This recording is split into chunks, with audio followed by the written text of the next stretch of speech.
जय माता दी। आप सभी का स्वागत है हमारे चैनल वॉक अलोन पर।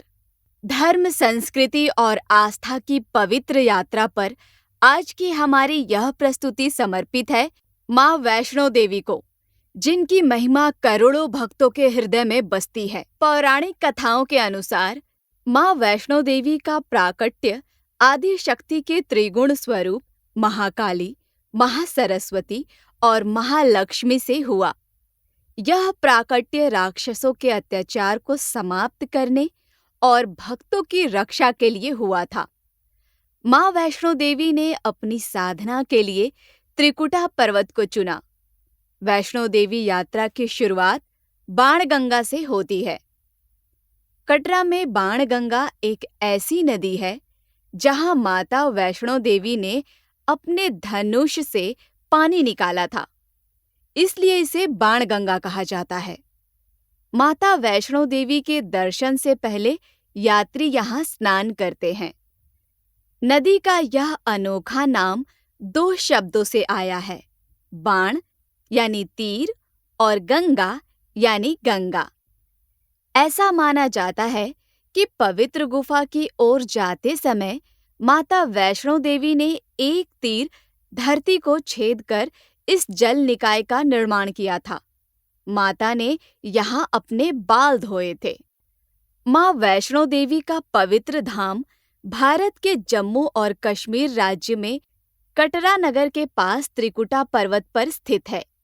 यह मंदिर समुद्र तल से लगभग 5200 फीट की ऊंचाई पर स्थित है।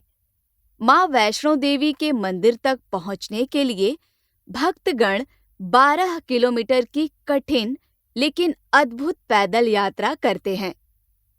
इस यात्रा के दौरान भक्त जय माता दी की जयकारे लगाते हुए माँ की महिमा गाते हैं।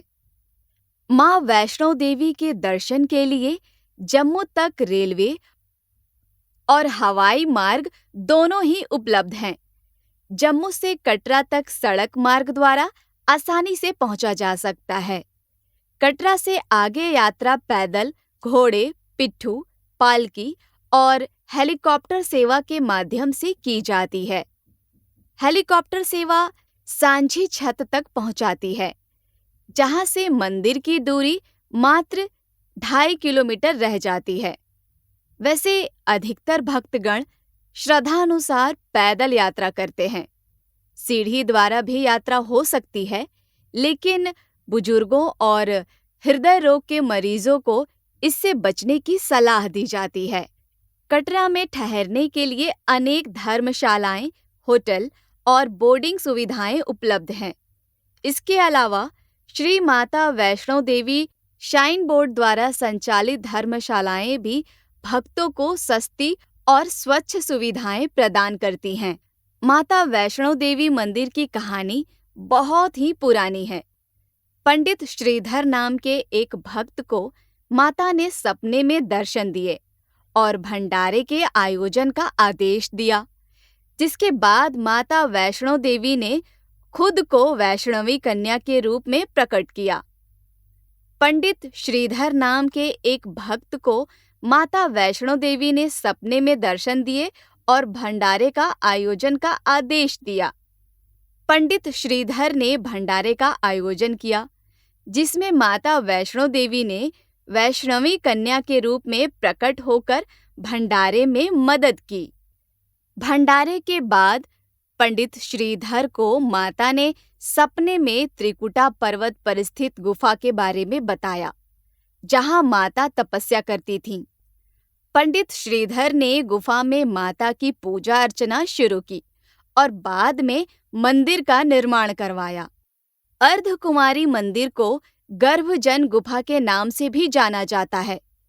इस गुफा को लेकर मान्यता है कि यहाँ माता वैष्णो देवी ने पूरे 9 माह तक तपस्या की थी।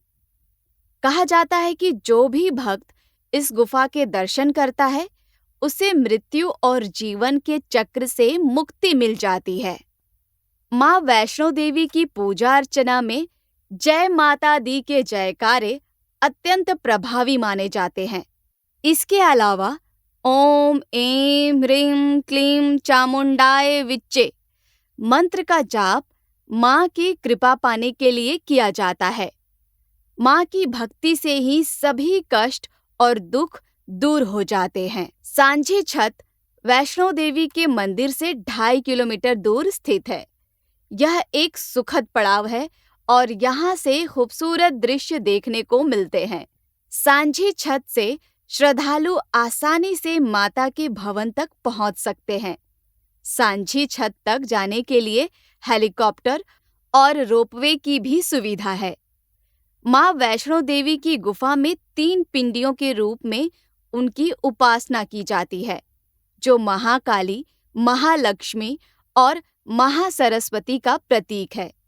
यहाँ आकर भक्तों को न केवल शांति और सुख की अनुभूति होती है, बल्कि उनका मन भी आध्यात्मिक रूप से ऊंचा उठता है। कटरा से भवन तक पहुंचने में काफी समय लग सकता है, मगर भक्त रुक रुक कर जय माता दी का जयकारा लगाते हुए आगे बढ़ते रहते हैं। पूरे रास्ते में काफी साफ सफाई है। कदम कदम पर खान पान, चाय पानी की व्यवस्था है। वैष्णो देवी दर्शन में कुछ महत्वपूर्ण पड़ाव हैं: अर्धकुमारी, सांझी छत, भवन और भैरव मंदिर। भवन में आराम करने और सोने की व्यवस्था है। आपको कमरे मिल सकते हैं या फिर आप डोरमेट्री में भी रात भर सो सकते हैं। यहाँ निःशुल्क कंबल दिए जाते हैं, जिसे ओढ़कर भक्त रात बिता सकते हैं। कमरे और डोरमेट्री पहले से ही ऑनलाइन बुक किए जाते हैं, ताकि यहाँ पहुँचने के बाद परेशानी न हो। मंदिर परिसर में चढ़ावा चढ़ाने, भंडारे की व्यवस्था और आस्था की प्रतीक चुनरी चढ़ाने की परंपरा है। भक्तों को यह ध्यान रखना चाहिए कि दर्शन के लिए पहले श्राइन बोर्ड की आधारिक वेबसाइट या कटरा में स्थित केंद्र से यात्रा पर्ची प्राप्त करना अनिवार्य है। भवन की यात्रा करने के बाद अंत में भैरव नाथ के दर्शन से यात्रा पूर्ण मानी जाती है। तो यह थी माँ वैष्णो देवी की महिमा। माँ के चरणों में सच्ची मन से सिर झुकाने वालों की सभी मनोकामनाएं पूरी होती हैं। यदि आपको यह वीडियो पसंद आया हो तो इसे लाइक करें, हमारे चैनल को सब्सक्राइब करें और अपने मित्रों और परिजनों के साथ शेयर करें। अगली बार फिर मिलेंगे एक नई आध्यात्मिक यात्रा के साथ। तब तक के लिए जय माता दी। माँ की कृपा आप सभी पर बनी रहे।